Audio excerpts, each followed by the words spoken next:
a development that unfolded not over weeks of careful diplomatic maneuvering, but in a matter of hours.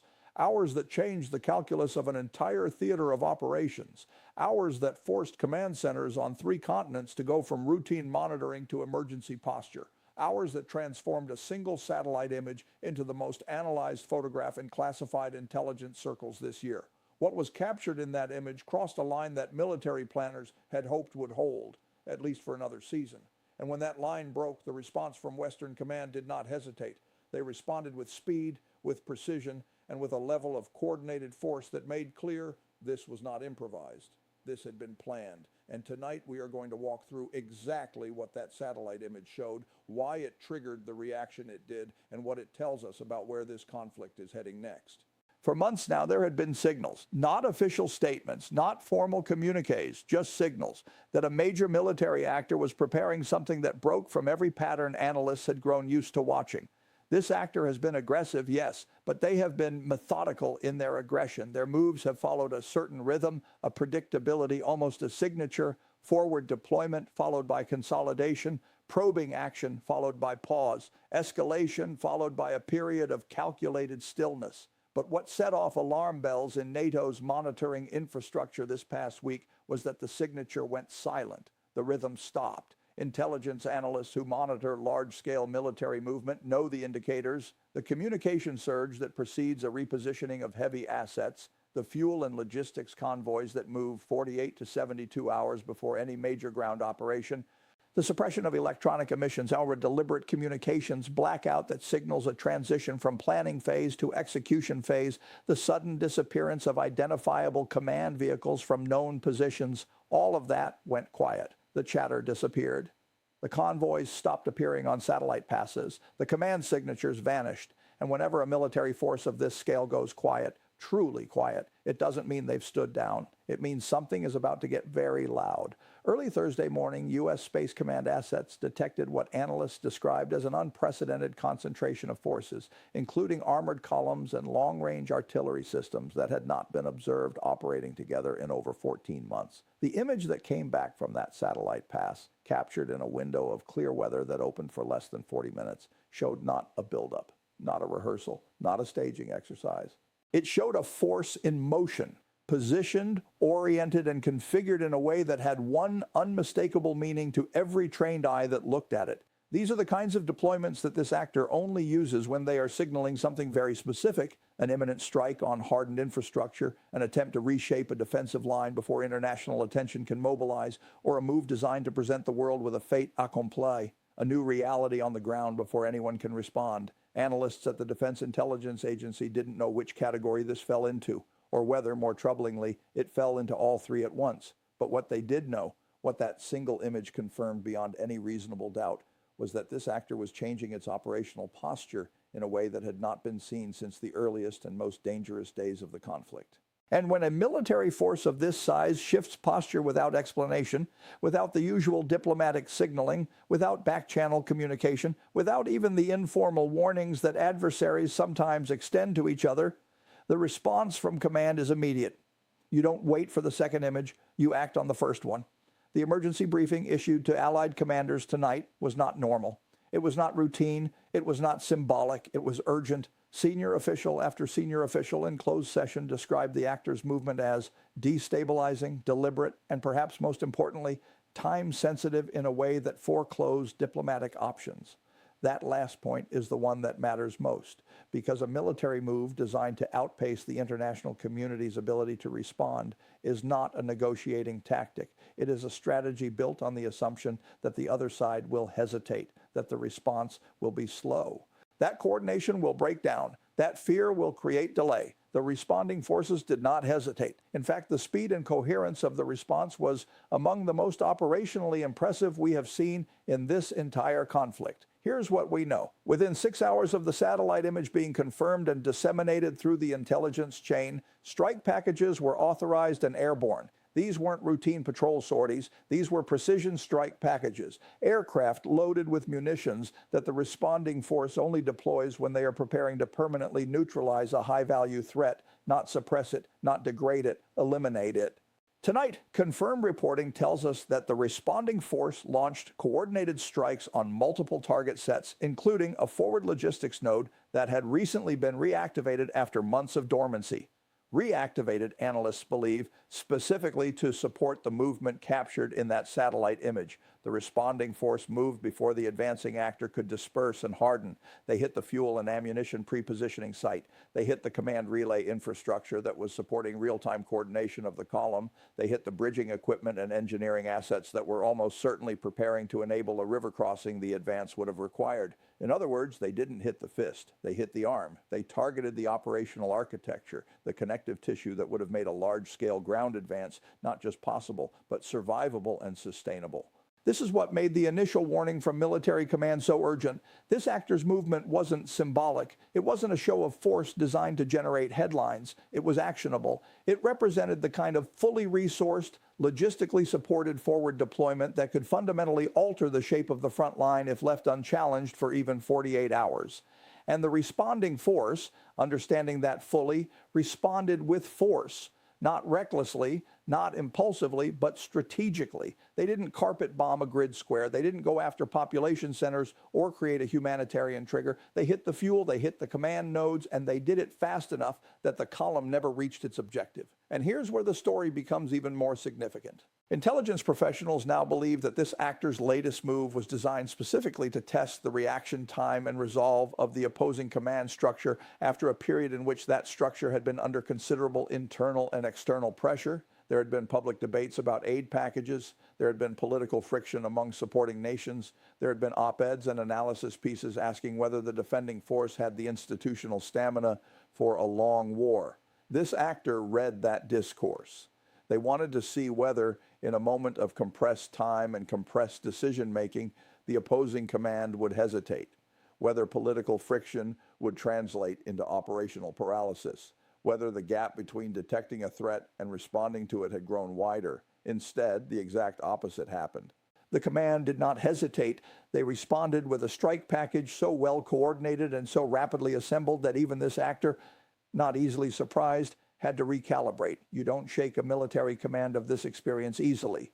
But tonight's response did exactly that. Senior military analysts speaking with regional outlets under conditions of anonymity described the adversary's shift in posture as a probing operation, a carefully calibrated test designed to identify weaknesses and create exploitable uncertainty. But the defending force proved tonight that they remain both alert and capable. Their strikes were not only effective, they were timed so precisely that the target systems were caught in their most vulnerable configuration, not yet hardened, not yet dispersed, exactly as the satellite image had shown them. That timing matters enormously because it demonstrates something beyond just military capability. It demonstrates intelligence integration.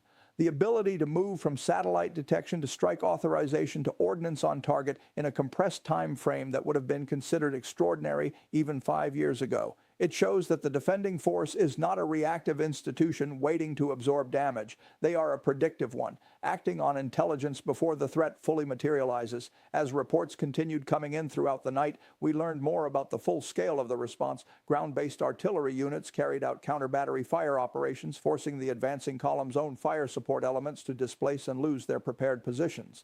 Electronic warfare assets targeted communications infrastructure that had been quietly repositioned in the last 72 hours, a repositioning that, in hindsight, was part of the same broader operation the satellite image exposed.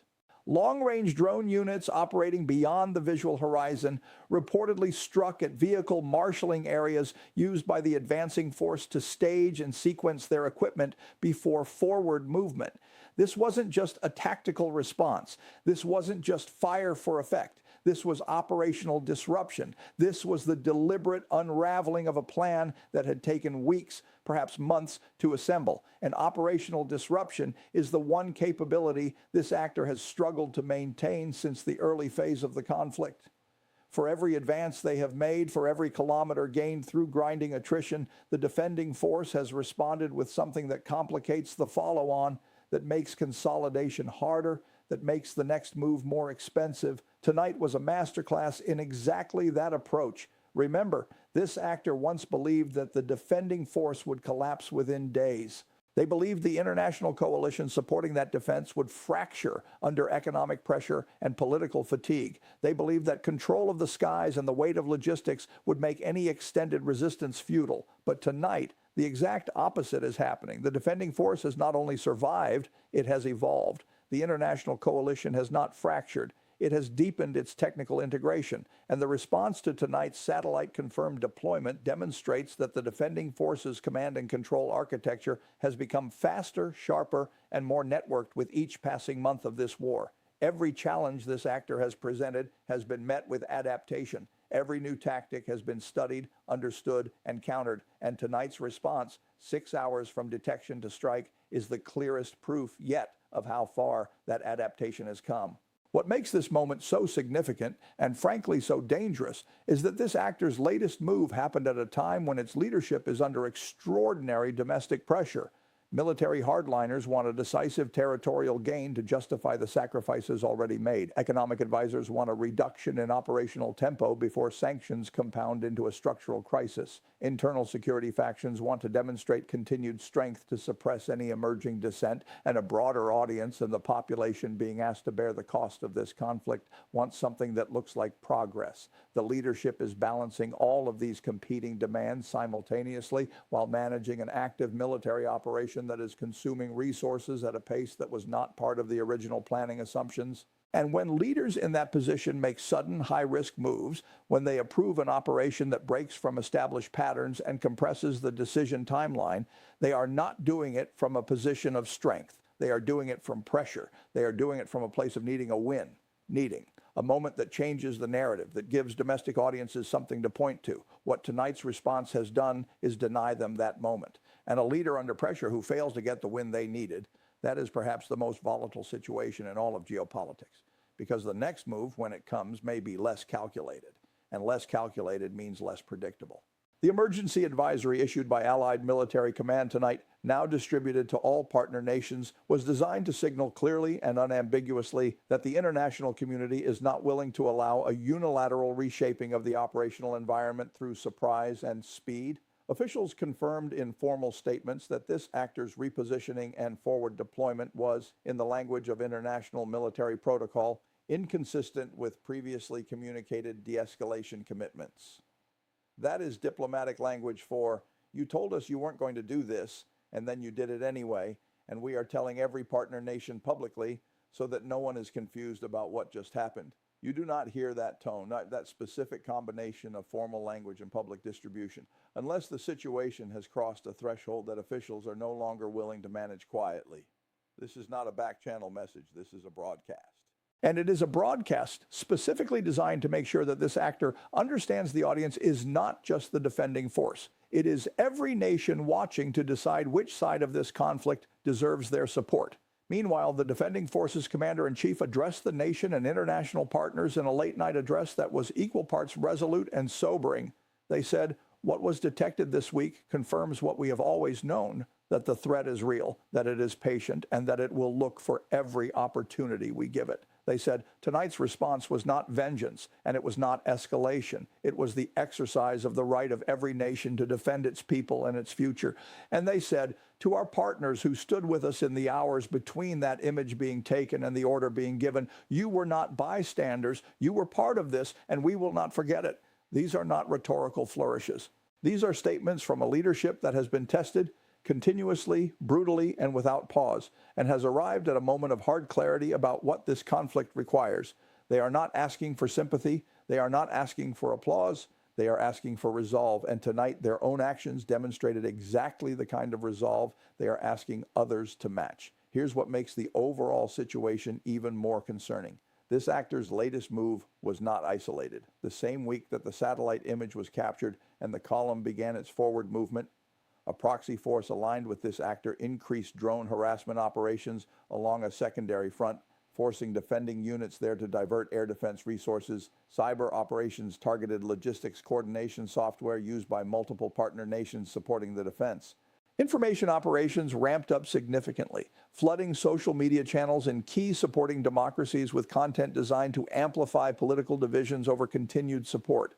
All of this happened within the same 72-hour window. When an actor moves this many pieces simultaneously, it is not coincidence and it is not improvisation. It is a coordinated campaign, and the satellite image was only the most visible part of it.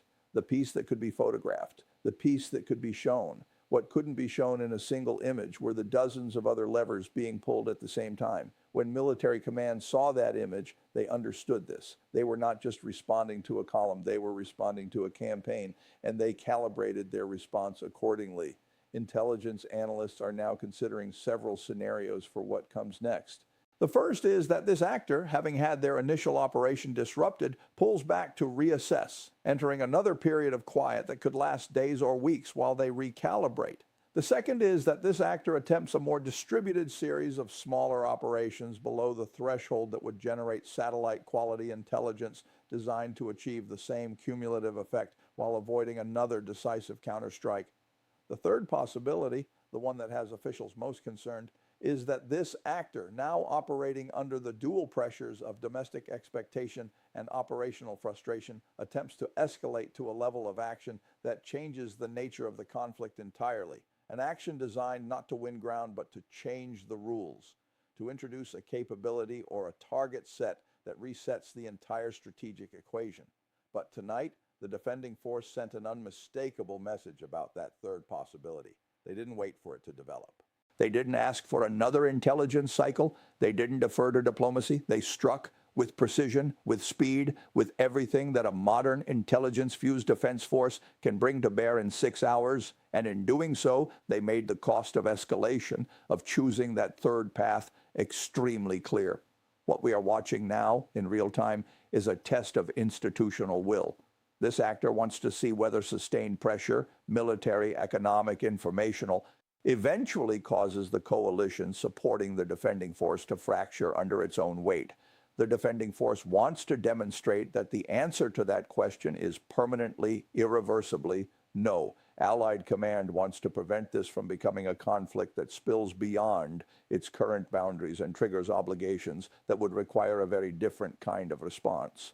And the broader international community wants to prevent the establishment of a precedent that a large military power can use surprise, speed, and coordinated pressure to reshape borders and create facts on the ground that the world simply learns to live with. That is the test. That is what every satellite pass, every intelligence report, every strike authorization, and every emergency briefing is ultimately about. Not a single image, not a single column, but a question about what kind of world follows this conflict and who gets to decide the answer. Tonight, we've heard from intelligence officials who are now conducting continuous monitoring of the repositioned forces and their response to the counterstrike. They say the column has halted and elements appear to be withdrawing to prepared positions, a sign that the operational objective has been, at minimum, significantly delayed.